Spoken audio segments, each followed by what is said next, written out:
EP3 chocolate ice cream. Aditya ने कहा, समझती क्या है वो अपने आप को?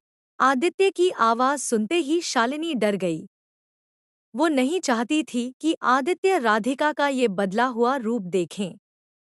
वो दौड़कर गार्डन के बाहर की ओर गई। हाई हील्स के कारण उसे दौड़ने में परेशानी हो रही थी, मगर इनसिक्योरिटी के मारे वो किसी तरह भाग कर गई और किसी तरह गिरती पड़ती आदित्य के पास पहुंचकर फूली हुई सांसों से उसने आदित्य से कहा। शालिनी ने कहा, आदित्य अंदर मत जाओ। आदित्य ये सुनकर चौंका, लेकिन तभी शालिनी बात बदलते हुए बोली, मेरा मतलब उस मोटी के मुंह लगकर आज के दिन तुम अपना मूड खराब मत करो ना, प्लीज। लेकिन आदित्य ने शालिनी को साइड में धकेलते हुए अंदर जाने की कोशिश की। इससे शालिनी और ज्यादा घबरा गई और उसने अपने दोनों हाथों से ताकत लगाकर आदित्य को पकड़कर वहीं रोक लिया। आदित्य इस वक्त इतना गुस्से में था कि उसने वहीं खड़े खड़े राधिका पर चिल्लाना शुरू किया। हो, समझती क्या है वो अपने आप को? 2 घंटे तक मुझे एयरपोर्ट पर धूप में खड़ा रखा। बात हाथ से निकल जाए इसके पहले शालिनी ने कुछ सोचा और कहा, वो दरअसल तुमसे मिलने में उसे शर्म आ रही थी। जब गई थी तब 120 किलो वजन था। अब 6 साल बाद और भी मोटी हो चुकी है ना, इसलिए। इतना कहकर आदित्य का ध्यान भटकाने के लिए शालिनी धीरे से अपनी उंगलियां आदित्य की जैकेट पर फेरने लगी और थोड़ा रोमांटिक अंदाज से बोली, देखो आदित्य, आज मेरा बर्थडे है और आज मैं तुम्हें एक ऐसी गिफ्ट देने वाली हूँ जो तुम हमेशा याद रखोगे। वैसे मम्मी पापा अंदर बैठकर अभी राधिका से डिवोर्स पेपर्स पर साइन करवा रहे हैं। आदित्य का ध्यान अब भी घर के दरवाजे की ओर था, मगर शालिनी ने उसे बातों में उलझा दिया और अपने हाथों से आदित्य का चेहरा अपनी तरफ करते हुए शालिनी आगे बोली, यू नो वॉट? वो तो मान ही नहीं रही थी। वो तो थोड़े पैसों की लालच दी, तब जाकर वो डिवोर्स पेपर्स पर साइन करने को राजी हुई। आदित्य, जिसके साथ शालिनी की शादी होने वाली थी, उसकी आंखों में आंखें डालकर शालिनी झूठ पर झूठ बोले जा रही थी। और फिर अचानक से वो आदित्य का हाथ पकड़कर बोली, कम विथ मी। मैंने तुम्हारे और तुम्हारे दोस्तों के लिए बंगले के पीछे शानदार दावत रखी है। तुम अपने दोस्तों के साथ यहाँ एंजॉय करो। मैं अभी तुम्हारी मनपसंद शराब और खाना भिजवाती हूँ। कहते हुए वो आदित्य का हाथ पकड़कर उसे घर के पीछे की तरह ले गई। शालिनी ने आदित्य को अपने दोस्तों के साथ छोड़ दिया और खुद बंगले के आगे की तरफ भागती हुई चली गई। उसी वक्त आदित्य के फोन पर उसके ड्राइवर रमेश का मैसेज आया, जिसमें लिखा था, होटल पैराडाइज इंटरनेशनल। मैसेज पढ़कर आदित्य के गुस्से से लाल चेहरे पर तुरंत ही एक स्माइल आ गई। उसे लगा कि अब तो बहुत ही जल्द वो एयरपोर्ट वाली लड़की से उसकी दूसरी मुलाकात होगी। इसी खुशी में बड़े ही अंदाज से उसने अपने पास पड़ी शैंपेन की बोतल उठाई और उसे शेक करके खोली और वुशी वुशी दोस्तों के साथ एंजॉय करने लगा। शालिनी भागी भागी घर के आगे की तरफ अपने दोस्तों के पास आई और उन सब से शालिनी ने कहा, जाओ और जाकर आदित्य को एंटरटेन करो और उसको बातों में उलझा कर रखो, ताकि वो राधिका की तरफ ना जाए और वो राधिका का बदला हुआ रूप ना देख सके। उसके दोस्तों के जाते ही शालिनी तेज कदमों से राधिका के पास आई, जो एक कोने में खड़ी सब कुछ देख रही थी। शालिनी ने झट से राधिका का हाथ पकड़ा और इधर उधर देखते हुए वो राधिका को घर के अंदर ले गई और फूली हुई सांसों से अपने माथे का पसीना पोंछते हुए वो गुस्से से राधिका को देखने लगी। राधिका भी शालिनी के सामने देख रही थी, मानो दोनों आंखों आंखों से एक दूसरे को चेतावनी दे रहे हो। कुछ देर तो दोनों बहनों के बीच कौन पहले आग झपकेगा वाला युद्ध चलता रहा, लेकिन कुछ पल के बाद फाइनली शालिनी ने एक गहरी सांस छोड़ते हुए राधिका से पूछा, ओके फाइन, क्या चाहती हो तुम? राधिका के चेहरे पर एक हल्की सी मुस्कुराहट आ गई और उसने अपना सर हिलाते हुए बड़े ही शांत और सरल तरीके से कहा, छोटी बहन हो तुम मेरी, बस इतना कहूंगी, आदित्य के पीछे इतना पागलपन ठीक नहीं। वो अच्छा लड़का नहीं है। ये सुनते ही शालिनी के अंदर का गुस्सा फूट पड़ा और उसने राधिका के सामने अपनी उंगली ताकते हुए कहा, just shut up, mind your on business. मुझे सब पता है कौन कैसा है। शालिनी जितनी मुहफट थी उतनी ही शातिर भी। उसे पता था कि अपनी बहन के इमोशंस का फायदा कैसे उठाया जा सकता था। इसलिए उसने तुरंत मौके का फायदा उठाकर कहा, अगर तुम्हें मेरी इतनी ही फिक्र है तो कंपनी मेरा नाम क्यों नहीं कर देती। राधिका शालिनी जितनी शातिर नहीं थी, लेकिन अब वो पहले जैसी भोली और नासमझ भी नहीं रही थी। अब पहले की तरह वो किसी को अपना फायदा नहीं उठाने देने वाली थी। शालिनी के इस सवाल से राधिका इतना तो समझ चुकी थी कि शालिनी को समझाने का कोई फायदा नहीं था। इसलिए वो आगे कुछ भी कहे बिना मुड़कर जाने लगी। ये देखकर शालिनी तुरंत राधिका के सामने उसका रास्ता रोककर जा खड़ी हुई और फिर टेबल पर पड़े कंपनी के पेपर्स उठाकर बड़े ही स्टाइल में पन्ने पलटते हुए शालिनी बोली, वैसे किसके लिए बचाकर रखनी है ये कंपनी? अपने किसी यार के लिए या अपनी उस नाजायज औलाद के लिए? इसके पहले कि शालिनी बात खत्म करे, राधिका ने शालिनी को जोरदार तमाचा जड़ दिया। घर के बाहर जो लाउड म्यूजिक बज रहा था उससे कई ज्यादा तेज गूंज थी इस तमाचे की। शालिनी के चेहरे पर मेकअप की एक मोटी परत होने के बावजूद उसके चेहरे पर राधिका की उंगलियों के निशान साफ नजर आ रहे थे। शालिनी का मुंह खुला और आंखें चौड़ी हो गई थी। राधिका गुस्से में बोली, खबरदार, अगर मेरी बच्ची को नाजायज कहा तो जबान खींच लूंगी। And I minute. राधिका की लाल आंखों से आंसू कम और गुस्सा ज्यादा बह रहा था। राधिका को इतने गुस्से में पहले कभी नहीं देखा था शालिनी ने। बिना कुछ कहे वो चुपचाप राधिका का रास्ता छोड़कर साइड में जाकर खड़ी हो गई। वो समझ गई कि अगर वो इसके आगे कुछ भी बोली तो राधिका वो सच में कर देगी जो उसने कहा था। राधिका गुस्से में अपना पर्स उठाकर बंगले से बाहर निकल गई। जैसे ही राधिका ने टैक्सी रोकी, तभी वहां भागते हुए मीरा आई। राधिका ने प्यार से मीरा के गाल पर हाथ फेरा और फिर टैक्सी में बैठ चली गई। टैक्सी में बैठकर राधिका ने पर्स से सनग्लासेस निकाले और पहन लिए। तभी ड्राइवर ने रियर व्यू मिरर से राधिका को देखा। सूरज भले ही ढल चुका था, लेकिन राधिका के आंसुओं के दौर अब तक नहीं ढला था। वो दुनिया में हर चीज से लड़ सकती थी, मगर कोई उसकी बेटी को नाजायज कहे, ये उसे बर्दाश्त नहीं था। लेकिन इसके साथ ही उसके पास इस बात का भी कोई जवाब नहीं था कि रिया का बाप था कौन है। राधिका की प्रेगनेंसी खुद राधिका के लिए एक अनसुलझा सवाल था। 6 सालों में राधिका आज तक उसकी जिंदगी की इस सबसे बड़ी पहेली को सुलझा नहीं पाई थी कि उसे किसी भी लड़के ने छुआ तक नहीं था। फिर भी वो कैसे प्रेग्नेंट हो गई थी, ये सब सोच ही रही थी वो कि तभी अचानक उसे कुछ याद आया। राधिका ने आंसू पोंछते हुए पर्स से अपना फोन निकाला और उसने अपनी फार्मा कंपनी के पुराने वफादार मैनेजर दिनेश को फोन लगाया। कुछ रिंग के बाद मैनेजर फोन उठाकर कहा, राधिका बेटी, कैसी हो? क्या बात है, आज इतने सालों बाद कंपनी की मालकिन ने इस मुलाजिम को याद किया। राधिका अपनी आवाज को साफ करते हुए कहा, नहीं नहीं अंकल, मैं तो सिर्फ कागज पर कंपनी की मालकिन हूँ। कंपनी के असली मालिक तो आप हैं। एक्चुअली अंकल, बस ये पूछने के लिए मैंने फोन किया था कि कंपनी ठीक तो चल रही है ना? मैनेजर ने थोड़ा उदास होकर कहा, बेटा यूं समझ लो, डूबती नाव में छेद पकड़ के बैठा हूँ। फिर भी सालाना 4-5 लाख का प्रॉफिट हो जाता है, जो मैं गौतम जी को भिजवा देता हूँ। तुम कहो तो अब से तुम्हें भिजवा दूंगा। राधिका ने तुरंत कहा, नहीं अंकल, उसकी कोई जरूरत नहीं। खैर, आप अपना ख्याल रखिए। फोन काटकर राधिका वापस से एक गहरी सोच में डूब गई। वो सोच रही थी कि आखिर ऐसी तो क्या बात है इस छोटी सी कंपनी में, जो डोगराज हाथ धोकर इस कंपनी के पीछे पड़ गए हैं।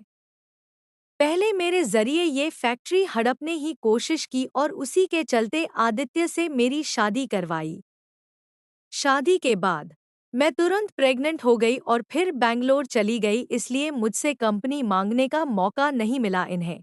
इसलिए अब शालिनी के जरिए मुझसे ये कंपनी हड़पना चाहते हैं, वो भी ऐसी कंपनी जो ठीक से चल भी नहीं रही है। होटल की तरफ टैक्सी आगे बढ़ ही रही थी, तभी रास्ते में उसने आइसक्रीम का स्टॉल देखा। तो उसे याद आ गया कि उसने रिया से प्रॉमिस किया था कि वो उसकी फेवरेट चॉकलेट आइसक्रीम लाकर देगी। इसलिए उसने टैक्सी रास्ते में रोककर अपना प्रॉमिस पूरा करने के लिए चॉकलेट आइसक्रीम खरीदी और वापस टैक्सी में बैठकर होटल की तरफ चल दी। कुछ देर बाद राधिका की टैक्सी होटल पैराडाइज इंटरनेशनल पहुंची। होटल की रिसेप्शन से होकर राधिका लिफ्ट के पास पहुंचने ही वाली थी कि 4-5 बॉडीगार्ड उसके आगे आ गए और हड़बड़ाहट में उन्होंने राधिका का रास्ता रोक लिया। इसी दौरान राधिका के हाथ से सामान जमीन पर गिर गया। राधिका थोड़ी सी घबरा गई। उसे लगा कहीं कंपनी पाने के चक्कर में किसी ने मेरे पीछे गुंडे तो नहीं भेजे। खुद के डर को छुपाते हुए उसने उन बॉडीगार्ड्स से पूछा, कौन है आप लोग और इस तरह मेरा रास्ता रोकने का क्या मतलब है? एक बॉडीगार्ड ने राधिका से कहा, सॉरी मैडम, हमें आपका सामान चेक करना होगा। राधिका को कुछ समझ नहीं आया कि उसका सामान चेक करके क्या मिलेगा। उसके पास सिर्फ एक पर्स और रास्ते से लिया हुआ चॉकलेट आइसक्रीम का पार्सल था। बॉडीगार्ड ने नीचे झुककर वो पार्सल जमीन से उठाया और उसे खोलकर चेक किया और फिर अचानक एक बॉडीगार्ड ने अपनी एक उंगली आइसक्रीम पैक में डाली और फिर वही उंगली उसने अपने मुंह में डाल दी और फिर अपने ब्लूटूथ पर किसी से बात करने लगा। Yes sir, positive, it is chocolate ice cream. Bodyguard की बातों से ऐसा लग रहा था जैसे राधिका के पास उसे कोई बॉम्ब मिल गया हो। ये देखकर राधिका हैरान थी और समझने की कोशिश कर रही थी कि आखिर ये बॉडीगार्ड्स कर क्या रहे हैं। तभी एक टोल स्मार्ट और हैंडसम आदमी उसके सामने आकर खड़ा हो गया। नुकीली जो line, stubble beard, simple jeans और पोलो नेक टी शर्ट में विक्रांत माथुर हॉलीवुड के किसी हीरो से कम नहीं लग रहा था। राधिका ने विक्रांत की फोटो देखी थी। वो उसे तुरंत पहचान गई। लेकिन इस वक्त विक्रांत राधिका के लिए किसी गुंडे से कम नहीं था। राधिका ने बड़ी ही सख्ती से पूछा, excuse me, what nonsense is this? You can't do this to me, I will call the police. अचानक विक्रांत की नजर राधिका के चेहरे पर पड़ी।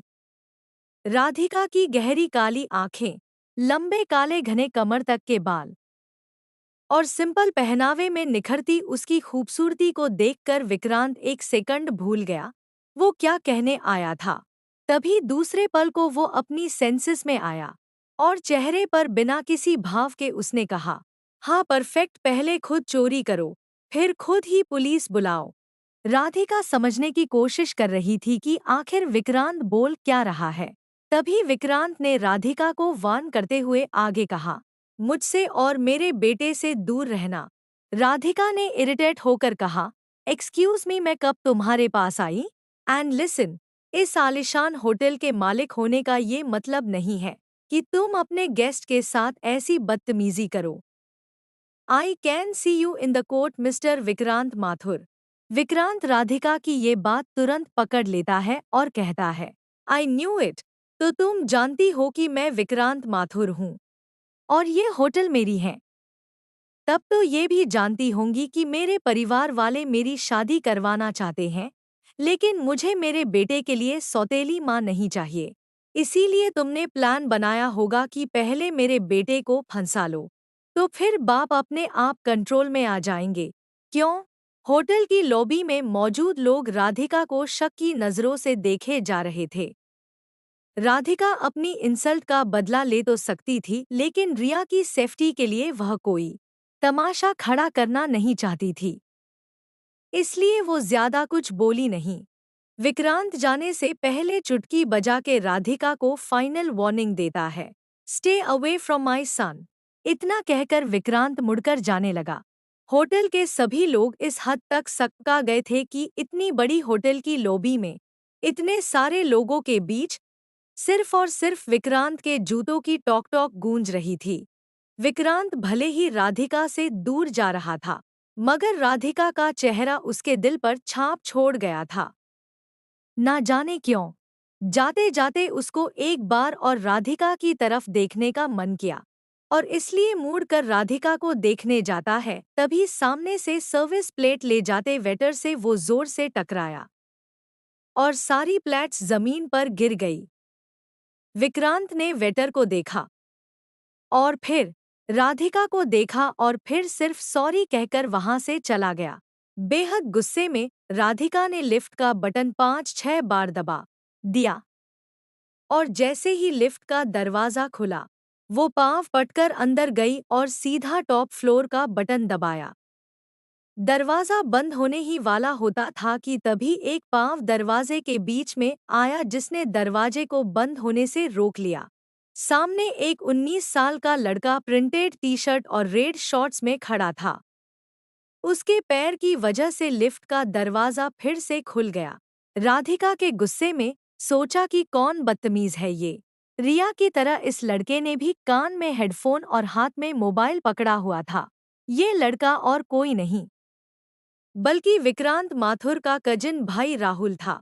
राहुल ने अपनी उम्र से ज्यादा मैच्योर आवाज निकालने की कोशिश की और राधिका से कहा, देखो दीदी, मेरे भैया आसानी से फंसने वालों में से नहीं हैं। बहुत लड़कियां आपकी तरह कोशिश कर चुकी है। राधिका का गुस्सा अब अपने पीक पर था।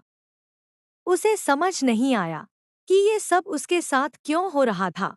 तभी राहुल ने राधिका के जख्म पर नमक छिड़कते हुए कहा, काफी लड़कियां ट्राई कर चुकी है ये वाला तरीका। Think something out of the box. In fact कई बॉलीवुड एक्ट्रेस भी भाई के साथ जान पहचान बढ़ाने के लिए अपनी शूटिंग मनाली में रखवाती हैं। मगर मेरे भाई बहुत स्ट्रिक्ट है, ना वो किसी के पास जाते हैं, न कोई उनके और अंश के पास आ सकता है मेरे सिवा। राधिका की बर्दाश्त करने की लिमिट खत्म हो इससे पहले राहुल ने अपना पाँव लिफ्ट के दरवाजे से हटा लिया और दरवाजा अपने आप बंद हो गया। राधिका अब भी सोच रही थी कि आखिर ये उसके साथ हो क्या रहा था। दूसरी तरफ गुलेरिया हाउस में पार्टी लगभग खत्म हो गई थी। सारे गेस्ट जा चुके थे। आदित्य और उसके दोस्त बंगले के पीछे अपनी ही मस्ती में और फुल ऑन नशे में थे। वो शायद यह तक भूल चुके थे कि वो शालिनी की बर्थडे पार्टी में आए थे। आदित्य अब नशे में था और बेहद खुश था, क्योंकि वो जानता था कि कल उसकी मुलाकात फिर से एयरपोर्ट वाली लड़की से होगी। तभी वहां मनोहर, शालिनी और संगीता हाथ में डिवोर्स पेपर लेकर पहुंचे। शालिनी ने आदित्य को खुश देखकर उसका एक हाथ पकड़कर कहा, आई एम सो हैप्पी कि आदित्य ने पार्टी एंजॉय की। शालिनी इस हकीकत से अनजान थी कि आदित्य एयरपोर्ट वाली लड़की और उसकी खूबसूरती के बारे में अपने दोस्तों से बात कर रहा था, और इसलिए वो इतना खुश नजर आ रहा था। तभी मनोहर ने भी खुश होकर आदित्य से कहा, कॉन्ग्रेचुलेशन, आज शालिनी की बर्थडे के मौके पर मेरी तरफ से तुम दोनों को यह तोहफा। मनोहर ने आदित्य के डाइवोर्स पेपर्स थमा दिए। आदित्य ने जल्दी से पेपर्स लिए और गौर से देखने लगा। फिर खुश होकर बोला, थैंक यू वेरी मच। इस डिवोर्स पेपर्स को देखकर मैं बता नहीं सकता कितना हल्का फील कर रहा हूँ। I am a free bird again. Manohar ने भी मजाकिया अंदाज में कहा, but not for long time. जल्द ही तुम्हारी और शालिनी की शादी कर देंगे। ये सुनते ही आदित्य का मूड खराब हो गया। वो मनोहर से रूडली कहता है, इसमें सिर्फ डिवोर्स पेपर्स है। जब तक कंपनी के पेपर्स नहीं होंगे, तब तक ना मेरे घर वाले शादी करवाएंगे। न मैं करूँगा। आदित्य आखिरी पेग नीट पी लेता है और वहां से निकल जाता है। Hotel paradise. तिलमिलाई राधिका अपने कमरे में आई। अपना पर्स सोफा पर फेंककर पांव सेंटर टेबल पर रखकर सोफे पर बैठ गई। उसे ये समझ नहीं आ रहा था नीचे लॉबी में उसके साथ क्या हुआ और क्यों हुआ। उसने होटल बदलने का मन बना लिया और रिया को लेने बेडरूम में गई। बेडरूम का दरवाजा खोलकर उसने देखा रिया बिल्कुल शांति से सो रही थी। रिया को इस तरह देखकर राधिका का गुस्सा एक सेकंड में शांत हो गया। वो रिया के माथे को चूमती है। तभी उसके फोन में एक नोटिफिकेशन आया। राधिका ने मोबाइल चेक किया तो देखा कि उसके डॉ प्रिया नाम वाले मेल बॉक्स में विक्रांत माथुर का मैसेज आया था। Want to meet you urgently। एक पेशेंट है जिसके दिमाग का ऑपरेशन करना है, जो सिर्फ आप कर सकती है। मैसेज पढ़कर राधिका को अपनी इंसल्ट का बदला लेने का मौका मिल गया था। उसने तेज उंगलियों से मैसेज टाइप करके बिना सोचे एक सेकंड में बटन दबा दिया। वहां विक्रांत डॉक्टर प्रिया का मैसेज पढ़कर शॉक हो गया। मेल में लिखा था, दिमाग का इलाज पहले आपको करवाना चाहिए। विक्रांत को समझ नहीं आया कि डॉ प्रिया जैसी बड़ी न्यूरोसर्जन उसे ऐसा क्यों कह रही थी। विक्रांत ने मेल पर कुछ टाइप किया लेकिन फिर मैसेज डिलीट कर दिया और अपनी कंपनी के आईटी हेड करण को फोन लगाया। विक्रांत काफी डोमिनेट आवाज में कहता है, हेलो करण। विक्रांत की आवाज सुनकर करण को जैसे पसीने छूटने लगे। विक्रांत का प्रभाव कुछ ऐसा था लोगों पर कि अगर विक्रांत ने याद किया है तो जरूर कोई गड़बड़ हुई होगी हमसे। करण डर के पूछता है, yes yes sir, anything I can do for you. Vikrant Karan को सिर्फ इतना कहता है, मेरे ऑफिशियल मेल अकाउंट पर डॉ प्रिया का मेल आया है।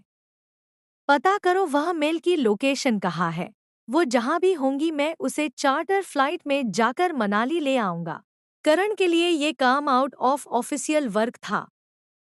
वो हिम्मत करके जवाब देता है, सर एक्चुअली कोई नेटवर्क हमें अपने क्लाइंट का एग्जैक्ट लोकेशन नहीं शेयर करेंगे। It's illegal. विक्रांत कहीं नाराज न हो जाए इसलिए खुद अपनी ओर से कह देता है, but sir give me some time, I will try and find out. निराश होकर विक्रांत ने फोन काट दिया। तभी उसके फोन पर राहुल का मैसेज आता है, भैया कम फास्ट, अंश इज नॉट वेल।